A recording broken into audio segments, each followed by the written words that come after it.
Apple, Google, Microsoft, Tesla, Google, Amazon, meta ఇలా American technology కంపెనీలన్నీ సోమవారం భారీ నష్టాలను చవిచూశాయి. అధికారికంగా ఈ కంపెనీలన్నీ కలిపి ఒకే రోజు $750 బిలియన్ నష్టాన్ని చవిచూశాయి.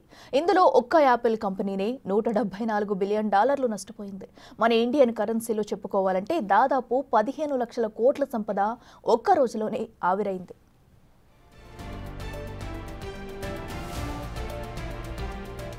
నిజానికి అమెరికన్ స్టాక్ మార్కెట్లో ఆధిపత్యం చెలాయించే 7 ప్రముఖ కంపెనీలన్నీ ఈరోజు భారీగా నష్టపోయాయి.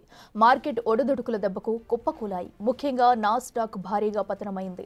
యాపిల్, ఆ తర్వాత ఏఐ చీఫ్ మేకర్ ఎన్విడియా కూడా భారీగా నష్టపోయింది. ఎన్విడియా అటు ఇటుగా $140 బిలియన్ కోల్పోయింది. Microsoft $98 billion, Google $95 billion, Amazon $50 billion, meta $70 billion ఇలా ఒక్కో కంపెనీ మార్కెట్ దెబ్బకు బేర్మన్నాయి.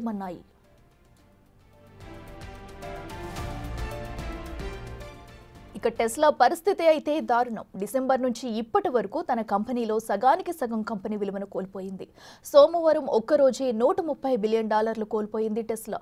ఈ కంపెనీ షేర్లు 15% నష్టపోయాయి. ఇక 4% షేర్లు కోల్పోయాయి ఆల్ఫాబెట్, మెటా. మైక్రోసాఫ్ట్, అమెజాన్ 2% మేర షేర్లను నష్టపోయాయి.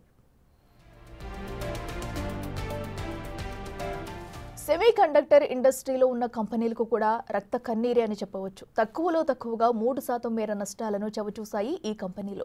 అయితే ఈ నష్టాలకు ట్రంప్ విధించిన టారిఫ్లే కారణంగా తెలుస్తుంది. ఓవరాల్గా చూస్తే ట్రంప్ వచ్చిన తర్వాత ఏకంగా $1.7 ట్రిలియన్ మేర సంపద స్టాక్ మార్కెట్ నుంచి ఆవిరైనట్టు కథనాలు చెబుతున్నాయి.